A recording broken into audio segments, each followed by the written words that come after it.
Esfuerzos de Stop AIDS Chicago en el área de la prevención y la educación del SIDA. Además tendremos detalles sobre una campaña para motivar a los residentes legales a convertirse en ciudadanos de este país. También veremos parte de la obra Short Eyes, actuado por miembros de la compañía de teatro Latino Chicago. Nos acompaña también el licenciado Roberto Olgren para contestar sus preguntas.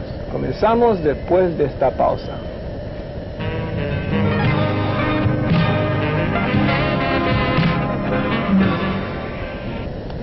Qué linda estaba Maricela al día de su boda. ¿Quién iba a decir que mi hermanita se iba a casar aquí?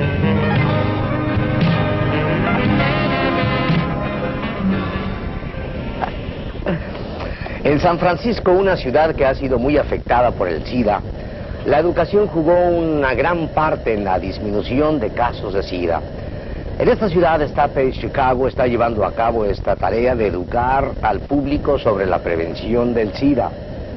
Con más información nos acompaña Amparo Jiménez de Stop AIDS Chicago. ¿Qué es Stop AIDS Chicago? ¿Cómo te va, Amparo? Buenas noches. Buenas noches. Stop AIDS Chicago es una agencia no lucrativa que se dedica específicamente a la prevención y educación sobre el SIDA.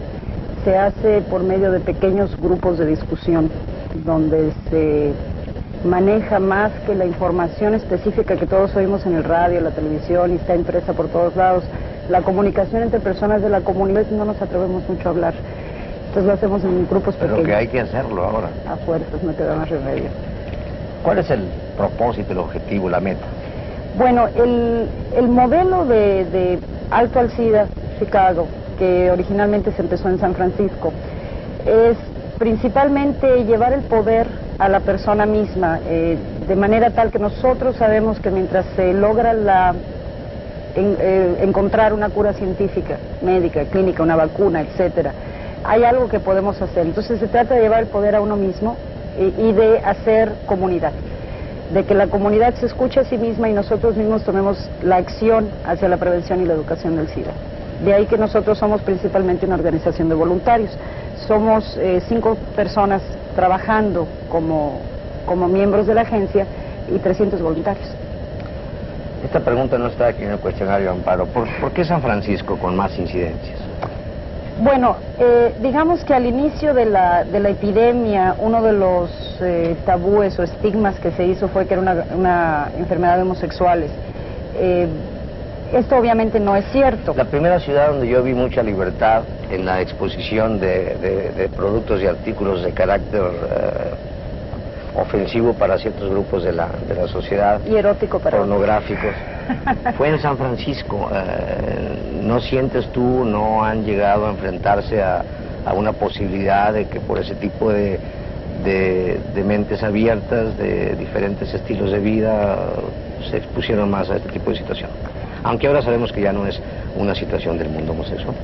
Obviamente. Mira, francamente no puedo estar de acuerdo con eso, básicamente porque tenemos la suficiente información técnica para saber que es un virus el causante. Y es un virus que puede atacar a cualquier persona. Y ya tenemos el suficiente conocimiento técnico, al menos para saber las formas de transmisión, cómo sí se transmite y cómo no se transmite. Lo que sucede es que obviamente el virus de HIV o VIH, virus de la inmunodeficiencia humana, es transmitido sexualmente.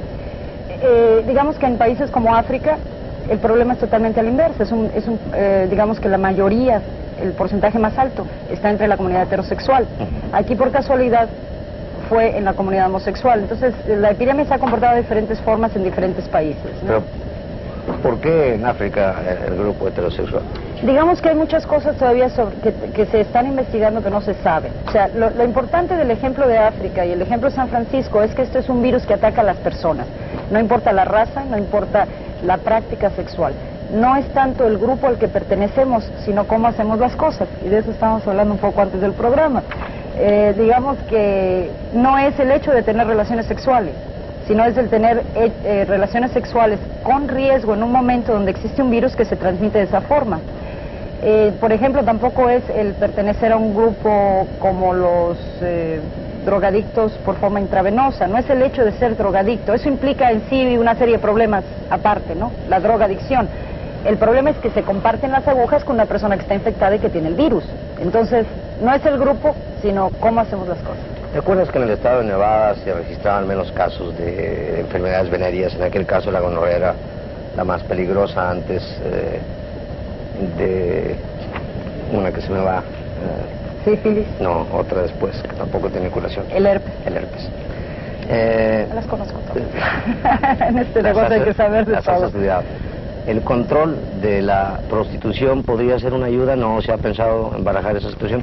Bueno, curiosamente, recientemente estaba en una junta de la ciudad y se comentaba que las estadísticas y las encuestas se nota que sí hay transmisión por medio de la prostitución, pero no es tan alta, principalmente porque las mujeres que se dedican a la prostitución como vía de trabajo están expuestas a todo, como tú dices, a la gonorrea, a la sífilis, a la hepatitis B, a una serie de, incluyendo al SIDA. Entonces ellas casi siempre obligan a la persona a ponerse un condón.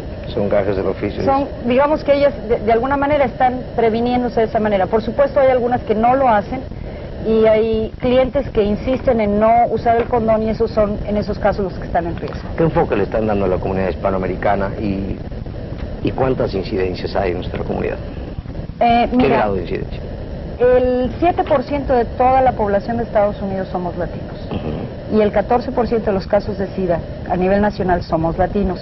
En Chicago el 11% de los casos de SIDA. Y digamos que es importante hacer notar casos diagnosticados de SIDA. Y sabemos que el 20% se va por ahí sin reportarse. Y otra cosa muy diferente, hablando de los casos, son las personas que están infectadas con el virus, que no necesariamente están enfermas todavía, pero que son transmisores o que tienen la posibilidad de en algún momento enfermarse o de no enfermarse, ¿verdad? Porque tener el virus no quiere decir que se va a desarrollar el virus. Yo le preguntaba a Amparo entre bambalinas que qué tan seguro era el condón y su respuesta fue muy práctica. Bueno, el condón, sabiéndolo usar, para empezar debe ser de látex. Los que venden que de intestino, de no sé qué, etcétera, son tan permeables como nuestro propio intestino, entonces por lo tanto son más caros y no sirven para nada, ¿no? Deben ser de látex, deben tener lubricante, precisamente para que no se rompan, deben ponerse adecuadamente. Curiosamente, cuando facilito grupos me doy cuenta que muchos hombres no saben poner el condón. Debe dejarse suficiente espacio en la punta del pene para que haya una reserva donde caiga el semen, ¿verdad? ¿Por qué no se lo saben poner? Precisamente porque a veces jalan el condón o lo dejan muy suelto o no dejan un espacio donde caiga la eyaculación, por lo tanto se puede romper el condón a la hora de estar teniendo relaciones sexuales, ¿verdad? ¿Qué medidas se deben tomar aparte de la que ya mencionaste? Bueno, francamente para la comunidad latina es bien difícil hablar sobre cuestiones sexuales, ¿verdad? Entonces la opción que ofrece Stop AIDS es precisamente un pequeño grupo de discusión que se hace en casas particulares, como decimos nosotros en familia, de manera tal que nos sentemos y discutamos cuáles son las guías, porque no son reglas ni son leyes, guías de relaciones sexuales con riesgo, sin riesgo o con mucho riesgo, de manera tal que nosotros enfrentemos el problema y podamos empezar a hablar de ello. Yo creo que una de las cosas más importantes para la comunidad latina en este momento es empezar a darnos cuenta de varios factores. Uno, que sí existe la homosexualidad y la bisexualidad en la comunidad, que sí existe la drogadicción, que tenemos que empezar a tocar esos temas, que esto no es nada más enfermedad de homosexuales y bisexuales, que los heterosexuales también tenemos que empezar a hablar. ¿Qué cosa más íntima que tener relaciones sexuales con la pareja? Y no podemos hablar con la pareja sobre cómo prevenirnos. ¿Qué tanto sugieren ustedes el cambio de estilo de vivir? Digamos que en el programa de Stop AIDS nosotros somos un programa de opciones. Nosotros consideramos que la mejor decisión es la que cada persona tome. ¿Cómo puede participar nuestra comunidad de su esfuerzo? Bueno, nosotros hacemos enlace con la comunidad en muchos lugares y presentamos una tarjetita, les pedimos su nombre. Sin embargo, si alguno de ustedes se interesa en participar en una de nuestras juntas, con llamarnos a la oficina, que es el 871-3300, con mucho gusto los apuntamos en una junta. Tenemos mínimo una por semana en español totalmente, con voluntarios, facilitadores de grupo que han sido entrenados y que son latinoamericanos y que hacen las juntas en español. Pues qué gusto saludarte, una información tan valiosa, bien serio. Es muy importante que usted ya se enfrente a la realidad de esta enfermedad, que yo siento decirlo sin temor a equivocarme, Amparo, que ha alcanzado estadísticas de carácter epidémico. Es epidemia. En Estados